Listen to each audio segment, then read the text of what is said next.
Aujourd'hui, on t'emmène découvrir l'univers des tortues marines et surtout 3 personnes qui œuvrent pour leur protection au quotidien dans ce petit village isolé du Cameroun, puisque malheureusement les tortues sont menacées et principalement par les actions de l'homme.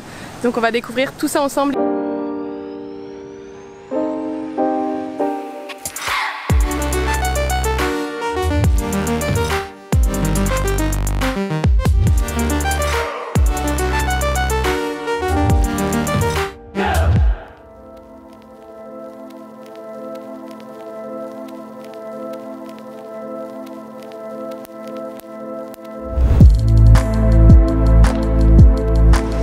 Pour l'association communautaire de recherche et de développement nommée Tobeao, et ça voudrait dire en français notre océan.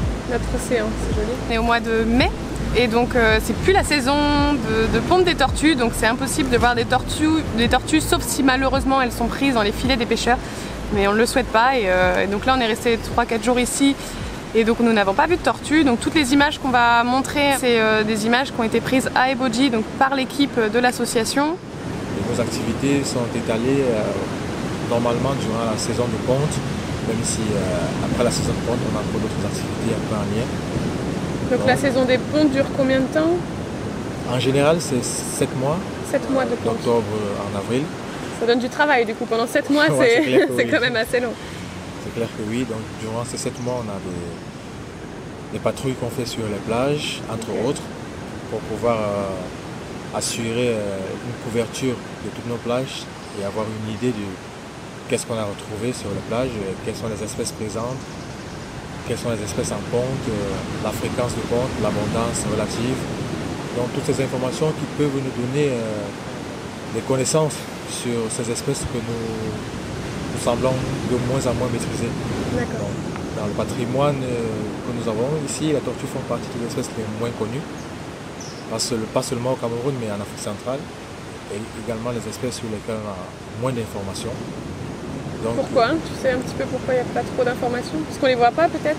On les voit, c'est clair, mais après, avoir les infos, avoir les articles, les publications, beaucoup plus de la recherche, ça nécessite des moyens. D'accord. Donc les moyens, c'est un peu compliqué d'en avoir. Déjà, nous sommes une association à but non lucratif, donc c'est un peu compliqué, il faut des fonds, il faut des subventions pour pouvoir faire ce travail.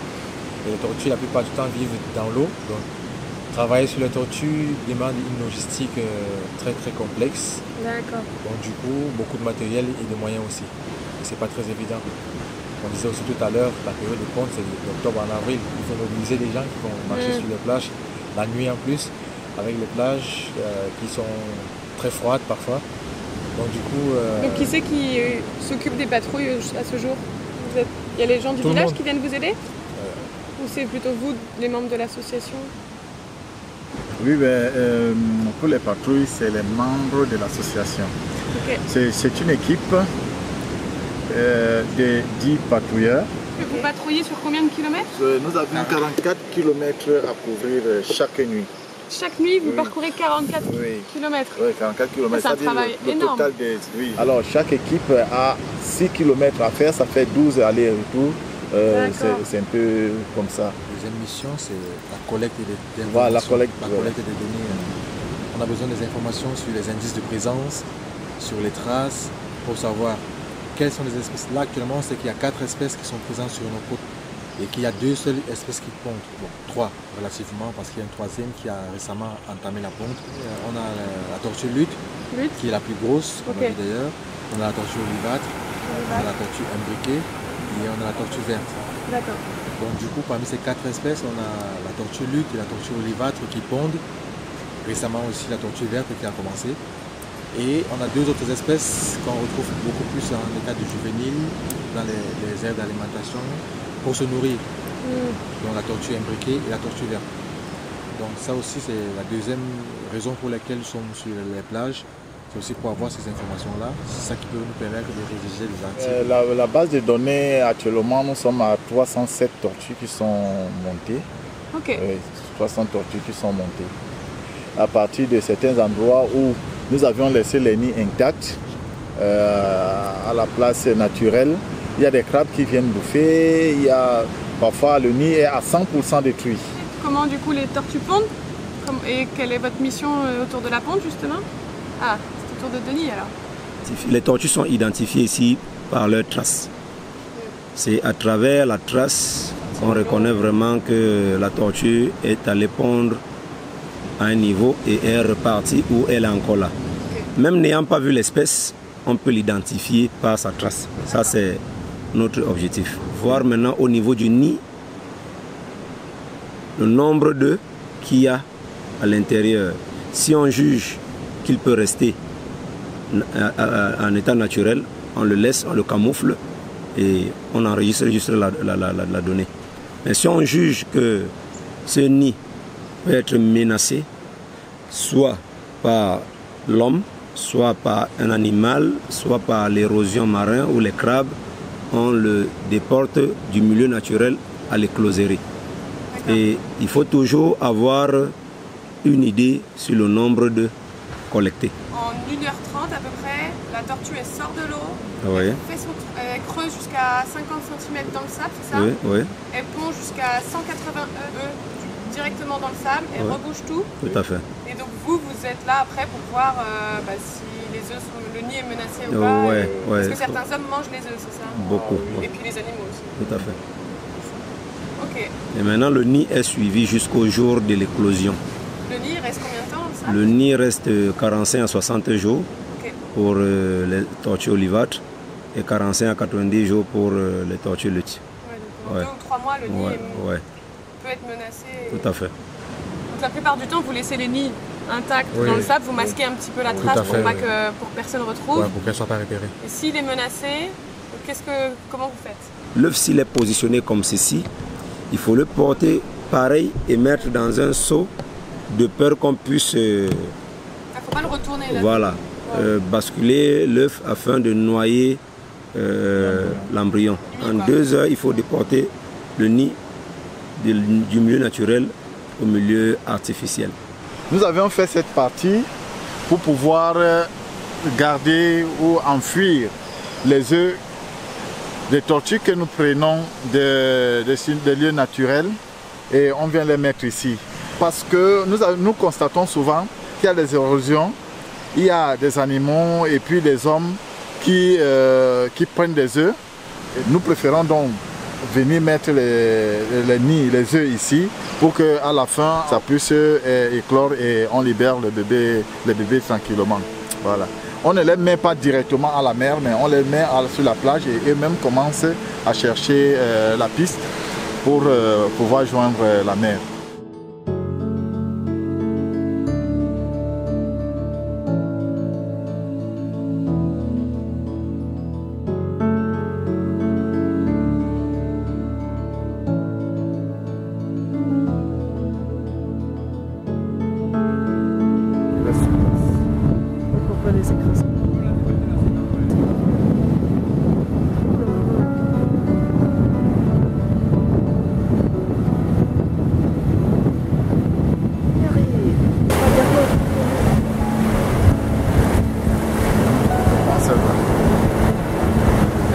Carré là, vous mettez tout un nid jusqu'à 180 œufs. Oui. Et la profondeur également va différencier. Nous avons mis le sable un peu plus beaucoup ici parce que nous avions totalisé. La profondeur du puits de ponte de la tortue lutte n'est pas égale à la profondeur du puits de ponte de l'olivâtre. C'est des coquilles qui venaient d'être sorties de ces nids. C'est un thermomètre qui enregistre tous les jours la température du sable pour qu'il suive l'évolution. Et donc là, il est en train de déterrer le thermomètre. Ok. Il y a un petit crabe qui vient de s'enfouir dans le sol, juste là où il y a le nid. Bon, il n'a pas réussi à le trouver, mais le crabe est vraiment tout petit, donc il ne va pas pouvoir manger les œufs. J'avais vu aussi des reportages ou entendu dire que dans certaines régions du monde, quand les tortues éclosaient dans les villes, du coup elles n'arrivaient pas à retrouver la mer et elles allaient vers les villes parce qu'il y avait plus de lumière dans la ville. C'est vrai que lorsqu'on parle de la protection en général, on défend trop de lumière sur la côte, c'est les zones de ponte. Oui, déjà la construction des immeubles, des usines et autres, au bord de la mer, là, nous ne voulons pas. C'est pour ça que nous ne voulons pas perdre ce cachet que nous avions naturellement là.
Vous avez une mission aussi, c'est avec de sensibiliser les pêcheurs, c'est ça?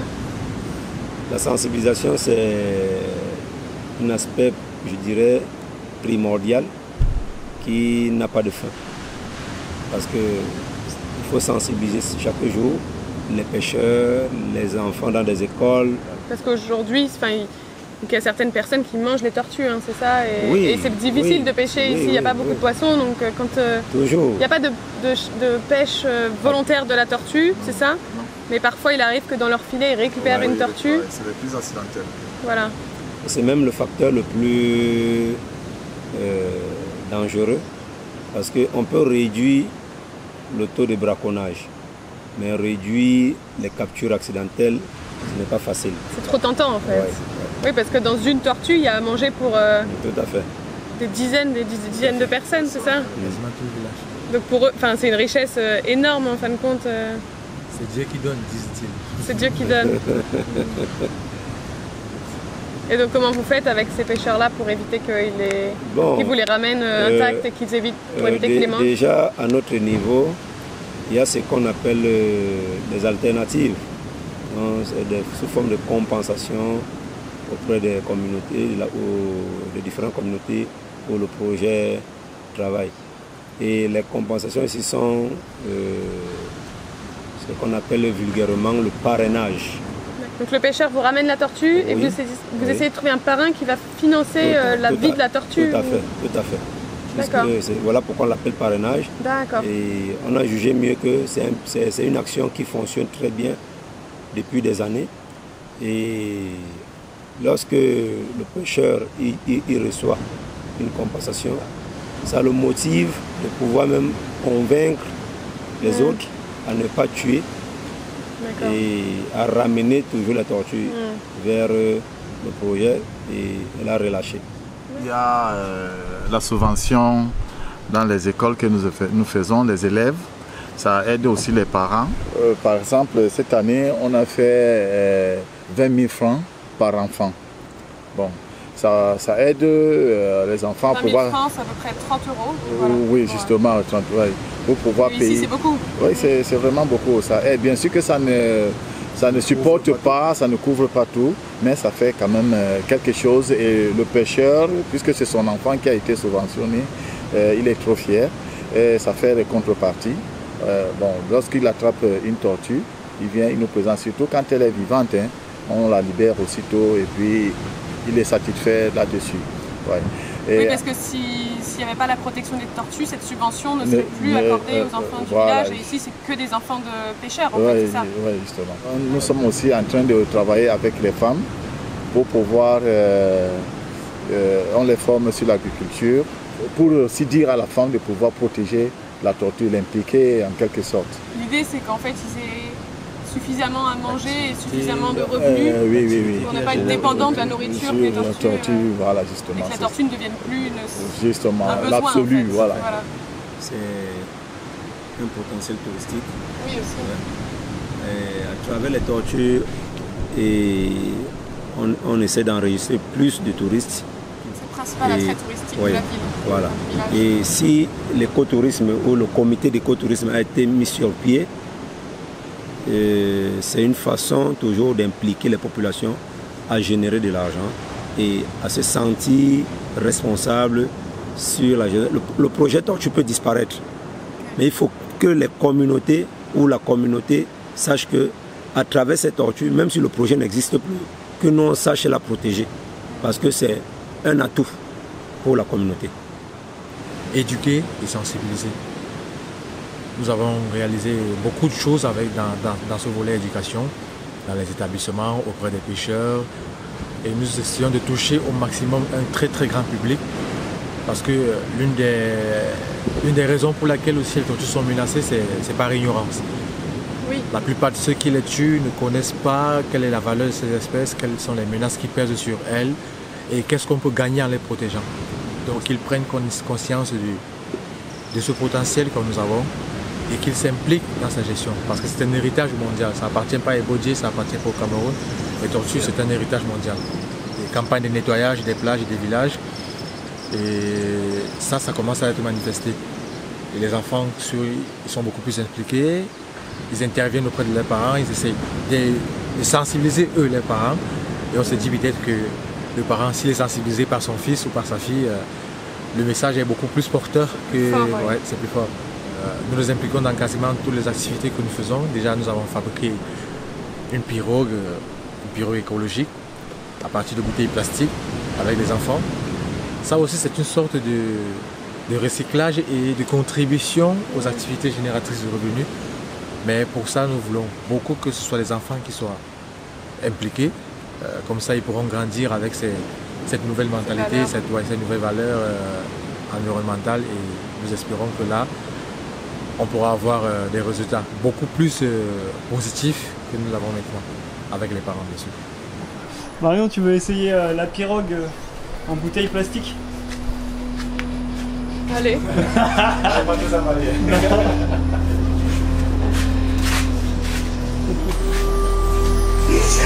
Marion, elle demande si la pirogue elle s'est jamais retournée.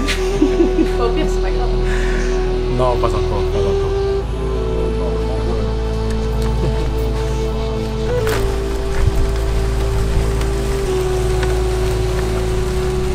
Bon, on a traversé tout le village avec la pirogue et là on va essayer de trouver un endroit pour faire de la pirogue. Ah, j'ai la flemme de mouiller les pieds là. En fait il y a l'océan ici et là il y a une petite rivière qui arrive. On va voir si on peut faire de la pirogue sur la rivière.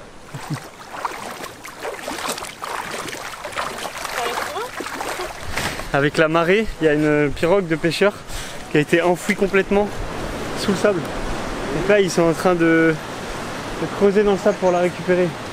C'est la marée qui a fait ça?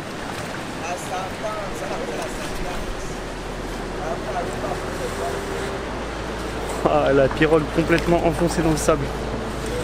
Alors Marion, t'es prête? Oui, ça va en fait, c'est plutôt costaud. Hein. Je vois le poids que ça pèse, c'était dur de la ramener. Hein. Wow. Ouais. C'est pas mal à main.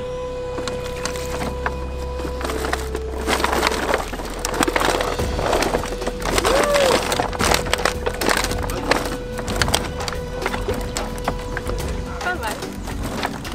C'est confortable. Ah ouais, moi j'adore. On pousse. Oh là là. Oh là là. Pas très stable. Mais du coup j'ai pas de paquet. Ouais, ouais. C'est la balade touristique. Ça m'appelle.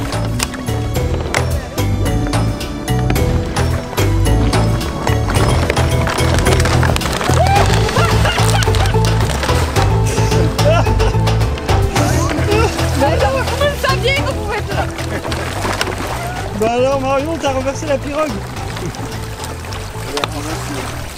Là c'est prévu, ils ont fait des petits trous dans les bouteilles pour que l'eau s'évacue. Ouais, l'eau ne peut pas rester. Viens, je vais prendre mon téléphone.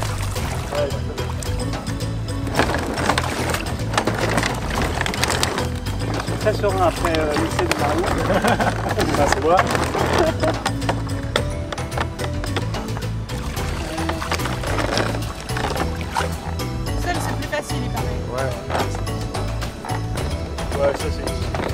Il aime les mots d'adrénaline, les gars.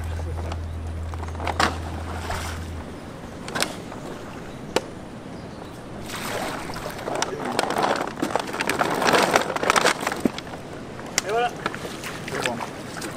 Bon, avant de repartir en direction du Gabon, on va se faire un petit repas avec Xavier. Donc là, on vient de cueillir un fruit à pain dans le grand arbre là-bas qui est derrière nous, le truc super haut là. Et donc on va le faire frire, ça se fait frire un peu comme les bananes plantains. Il y a beaucoup de jus dedans, ça coule. Comme la pomme de terre. Ouais. Ouais, ça a goût de pomme de terre. C'est un peu comme, c'est un peu une grosse patate et ça se fait frire. C'est très bon comme les frites.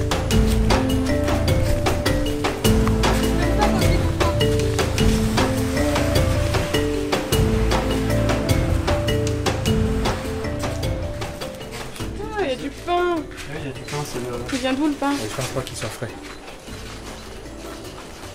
la pièce rare du village. Ouais, En fait, ici, on est dans un village qui est quand même assez reculé. Et donc, il n'y a pas d'électricité et il y a très peu de choses. Il n'y a pas beaucoup de nourriture. En fait, il n'y a pas vraiment de petites combien supérettes. vous avez déjà là-bas?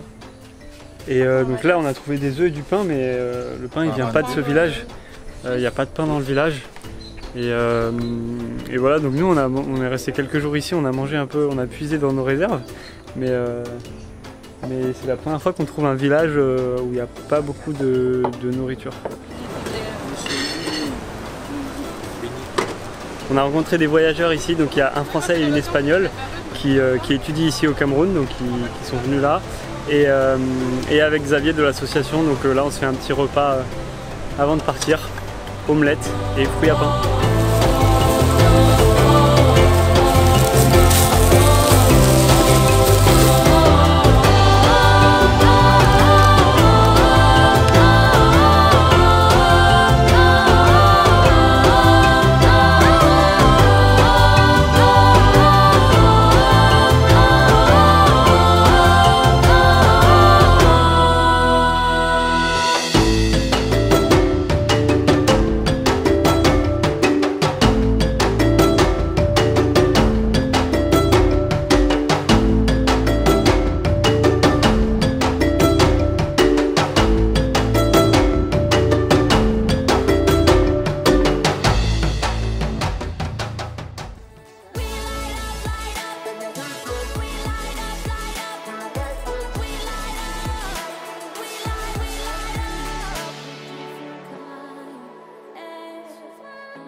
Dreamers of a day.